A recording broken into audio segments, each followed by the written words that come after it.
एक ऐसा छोटा सा देश जिसके पर प्रथम विश्व युद्ध के बाद मिलियंस ऑफ डॉलर्स का कर्जा था। एक ऐसा देश जिसे दुनिया के दूसरे देशों ने कुचलने की ठान ली थी, लेकिन फिर भी इस छोटे से देश के शासक ने अपनी बुद्धि और दूरदर्शिता का इस्तेमाल करते हुए अपने देश को ताकतवर बनाने के साथ साथ आधे से भी ज्यादा यूरोप को अपने कब्जे में ले लिया। जी हाँ दोस्तों, आप सही समझे, हम बात कर रहे हैं जर्मनी और उसके शासक हिटलर की, जिसने अकेले ही आधे से भी ज्यादा यूरोप को अपने कब्जे में ले लिया था और एक नायाब तरीके से इतिहास के पन्नों में अपनी एक जगह बना ली। तो चलिए दोस्तों, शुरू से समझते हैं कि आखिर कैसे हिटलर का अस्तित्व सबके सामने आया और फिर कैसे उसने धीरे धीरे करके अपने देश जर्मनी को इतना ताकतवर बना लिया कि उस समय हमारे देश के प्रमुख नेता श्री सुभाष चंद्र बोस को भी हिटलर से मदद मांगने के लिए जर्मनी जाना पड़ा था। तो दोस्तों, अगर हम प्रथम विश्व युद्ध के बाद के जर्मनी पर नजर डालें तो उस समय कोई ये कल्पना भी नहीं कर पा रहा था कि जर्मनी जैसा छोटा देश आगे चलकर सरवाइव भी कर पाएगा या नहीं, क्योंकि 1918 में प्रथम विश्व युद्ध के खत्म होने के बाद जर्मनी ने ट्रीटी ऑफ वर्साइलीज पर साइन किया था, जिसमें जर्मनी ने अपनी उन सभी गलतियों को एक्सेप्ट किया था जो उसने प्रथम विश्व युद्ध के दौरान की थी। और फिर अपनी इन्हीं गलतियों की भरपाई के लिए जर्मनी को यूरोप के अलग अलग देशों को $20 बिलियन का हर्जाना चुकाना पड़ा। लेकिन इस हर्जाने को चुकाने के लिए जर्मनी के पास पैसे नहीं थे। ऊपर से प्रथम विश्व युद्ध के दौरान जर्मनी की इकोनॉमी में जो गिरावट आ चुकी थी, जर्मनी की सरकार को उसे भी सही ट्रैक पर लाना था। ऐसे में उस वक्त की जर्मनी की सरकार ने अपनी बेवकूफी का सबूत देते हुए ज्यादा से ज्यादा नोट प्रिंट करना स्टार्ट कर दिया, जिसका नतीजा ये हुआ कि जर्मनी में काफी बड़े लेवल पर इन्फ्लेशन आ गया। और फिर इसका रिजल्ट ये हुआ कि उस वक्त का अमेरिका का $1 जर्मनी के 4.3 ट्रिलियन जर्मन मार्क के बराबर हो गया। ऐसे में जर्मनी की हालत आज के पाकिस्तान के जैसी हो गई थी। लेकिन तभी एक उभरते सितारे की तरह अमेरिका इस देश को बचाने पहुंच गया, जिसके बाद जर्मनी की सरकार ने अमेरिका के बैंक से काफी ज्यादा लोन लिया और फिर इन पैसों की हेल्प से जैसे तैसे करके जर्मनी की सरकार 1929 तक अपने देश को चलाने में कामयाब रही। लेकिन फिर साल 1929 में अमेरिका के साथ साथ पूरी दुनिया में आर्थिक मंदी आ गई, जिसे आज हम सभी द ग्रेट डिप्रेशन के नाम से जानते हैं। इसमें जर्मनी के ऊपर मुसीबतों का पहाड़ टूट पड़ा, क्योंकि आर्थिक मंदी के आते जाहिर सी बात है कि अमेरिका ने जर्मनी को और अधिक लोन देने से मना कर दिया। वहीं दूसरी तरफ ट्रीटी ऑफ वर्साइल्स के अकॉर्डिंग अब जर्मनी को न चाहते हुए भी अपनी आर्मी का साइज घटाकर 1 लाख करना था और तो और जर्मनी को अपने एयरफोर्स को पूरी तरह से बंद भी करना था, जिस वजह से जर्मनी के मिलिट्री के अंदरूनी हलचल होने लगी। और उसी समय जर्मनी की मिलिट्री से एडोल्फ हिटलर का नाम लोगों के बीच सामने आया। 1930 में हिटलर ने जनता के सपोर्ट के साथ डूबते हुए जर्मनी की कमान अपने हाथों में ले ली और यहीं से शुरू हुआ एक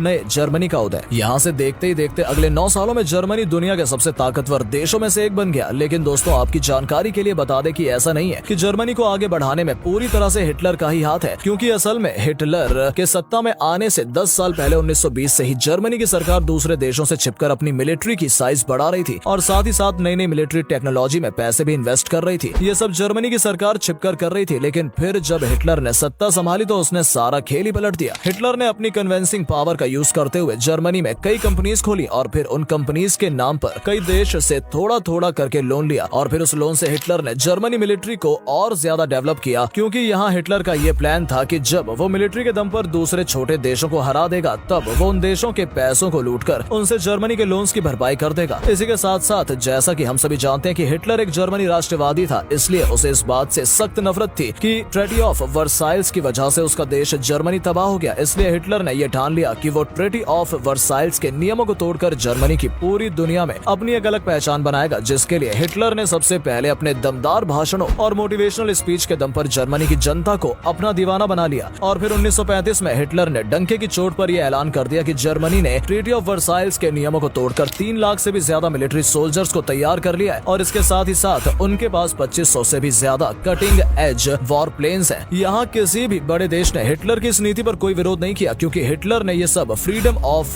रर्म रैली के नाम पर किया था, जिसके अकॉर्डिंग भले ही हिटलर ने ट्रीटी ऑफ वर्साइल्स के नियमों को तोड़कर अपनी आर्मी को रिबिल्ड किया हो, बट ये सब उसने यूरोप में शांति लाने के लक्ष्य से किया है। ऐसे ही धीरे धीरे करके जर्मनी की इंडस्ट्रीज भी डेवलप होने लगी और फिर एक समय ऐसा आया जब BMW जैसी बड़ी बड़ी कंपनीज भी जर्मनी में विकसित होने लगी, जिसके बाद धीरे धीरे करके पूरी दुनिया के लोग हिटलर की नीतियों का दीवाना होने लगे और फिर अमेरिका से लेकर यूरोप के देशों में भी लोग सड़कों पर उतरकर हिटलर का समर्थन करने लगे। लेकिन अफसोस, हिटलर का ये चार्म 1939 तक ही चल पाया, क्योंकि 1939 में जब हिटलर ने पोलैंड पर हमला किया तो उसके विरोध में फ्रांस और यूके ने युद्ध की घोषणा कर दी, जिससे जर्मनी में अंदरूनी उथल पुथल मच गई। लेकिन फिर भी हिटलर डटा रहा। आपको बता दें कि उस वक्त हिटलर की आर्मी का साइज 3 लाख से बढ़कर 40 लाख तक पहुंच चुका था, जिसके दम पर हिटलर ने आने वाले 2 सालों में फ्रांस, ग्रीस, लग्जमबर्ग, नॉर्वे और ऐसे ही बहुत से यूरोपियन देशों पर कब्जा कर लिया। लेकिन आखिर ये चीज हिटलर ने कैसे पॉसिबल की, चलिए समझते हैं। तो दोस्तों, 1940 1941 तक जहां हिटलर ने अपनी आर्मी को टेक्नोलॉजी की मदद से विकसित कर लिया था, तो वहीं दूसरे देश अभी भी प्रथम विश्व युद्ध में अपनाए गए मेथड्स की हेल्प से लड़ रहे थे। आपको जानकर हैरानी होगी कि उस समय जहां दूसरे देश के जवान ट्रेंचेस में छिपकर गोलाबारी करते थे, तो वहीं हिटलर की अपनी आर्मी अपने टैंक्स और प्लेन्स की हेल्प से पूरे के पूरे ट्रेंचेस को ही उड़ा देते थे। ये जानकर तो शायद आपको हंसी ही आ जाए कि जब हिटलर की मिलिट्री फाइटर प्लेन्स और टैंक से भरी हुई थी, तब पोलैंड की आर्मी घोड़े पर बैठकर युद्ध लड़ने आ रही थी। ऐसे में हिटलर के लिए उनको हराना बेहद आसान था। वहीं बात अगर फ्रांस जैसे बड़े देश की करें, तो फ्रांस के पास बेशक टैंक्स मौजूद थे, लेकिन वो टैंक्स किसी एक जगह पर ना होकर देश के अलग अलग कोने में रखे हुए थे, जिस वजह से वो कभी एक यूनिट की तरह हिटलर की आर्मी से फाइट ही नहीं कर पाए। यानी कि इससे आप समझ गए होंगे कि जहां प्रथम विश्व युद्ध के बाद यूरोप के सभी देश शांति की तैयारी कर रहे थे, तो वहीं हिटलर शुरू से जंग की तैयारी में था, क्योंकि उसे ये कतई मंजूर नहीं था कि ट्रीटी ऑफ वर्साइल्स के वजह से उसका देश जर्मनी तिल तिल कर मरे और बाकी सभी देश तरक्की करें। इसलिए हिटलर ने सत्ता में आते ही लोन लेकर सबसे पहले अपनी आर्मी और एयर फोर्स को डेवलप किया था। यहाँ आपको जानकर हैरानी होगी कि हिटलर इतना बड़ा दूरदर्शी था कि उसने प्रथम विश्व युद्ध के दौरान ही वॉर में रेडियो के महत्व को समझ लिया था, और इसलिए उसने रेडियो की टेक्नोलॉजी में अपने पैसे इन्वेस्ट किए, जिसका फायदा ये हुआ कि जब वॉर के दौरान दूसरे देशों की आर्मी अच्छी रेडियो क्वालिटी न होने की वजह से आपस में ठीक से कम्युनिकेशन नहीं कर पाती थी, तब हिटलर की आर्मी और एयरफोर्स बेहतरीन क्वालिटी के रेडियो की हेल्प से आपस में कम्युनिकेट करते थे और फिर वो एक साथ दुश्मन पर निशाना लगाते थे, जिस वजह से एक झटके में दुश्मन देश की आर्मी यूनिट का खात्मा हो जाता था। इन सब के अलावा हिटलर के पास दुनिया के अलग अलग देशों से सीक्रेट सपोर्ट भी था, क्योंकि जैसा कि आप सभी जानते हैं कि उस समय यूरोप के बड़े बड़े देशों ने एशिया और अफ्रीका के कई देशों पर अपना कब्जा किया हुआ था, तो उस समय वो सभी गुलाम देश यूरोप के खिलाफ थे, और ऐसे में ये गुलाम देश हिटलर को अपने लिए एक मसीहा मानते थे, क्योंकि उस समय हिटलर अकेला ऐसा शासक था जो डंके की चोट पर यूरोप के देशों पर कब्जा करते जा रहा था। इन गुलाम देशों में अगर हमारे हिंदुस्तान की बात की जाए, तो हमारे यहाँ उस वक्त अंग्रेजों का शासन था, जिनसे आजादी पाने के लिए हमारे देश के नेता लगातार कोशिश में लगे हुए थे, और इसी कोशिश के तहत उस समय नेताजी सुभाष चंद्र बोस खुद जर्मनी गए थे, ताकि वो हिटलर के सामने हमारे भारत की समस्या को रख सके। ये सिर्फ हमारे हिंदुस्तान की ही बात नहीं थी, असल में हिटलर का वर्चस्व देखकर हमारे हिंदुस्तान की तरह ही और भी गुलाम देशों के नेताओं ने हिटलर से मुलाकात की, जिसका सीधा सा मतलब था कि हिटलर को उन सभी गुलाम देशों का सपोर्ट था जिनके ऊपर यूरोपियन देशों ने कब्जा किया हुआ था। सब कुछ बिल्कुल ठीक चल रहा था और हिटलर का परचम लगभग दुनिया के कोने कोने तक पहुंच गया था। लेकिन फिर एक दिन हिटलर का डार्क सीक्रेट लोगों के सामने आया और पूरी दुनिया को ये पता चला कि हिटलर किस तरह से जेविश यानी यहूदी लोगों पर अत्याचार किया करता था। बस फिर क्या था, पूरी दुनिया हिटलर के खिलाफ हो गई, और फिर जब हिटलर का बुरा वक्त आया तो हम सब जानते ही हैं कि किस तरह से हिटलर का अंत हो गया। उम्मीद है कि अब आप अच्छे से समझ गए होंगे कि किस तरह से हिटलर ने अपनी दूरदर्शिता का इस्तेमाल करते हुए आधे से ज्यादा यूरोप को अपने कब्जे में ले लिया था। आपको आज की ये वीडियो पसंद आई हो तो इसे लाइक करें और अपने दोस्तों के साथ शेयर करें। Thanks for watching.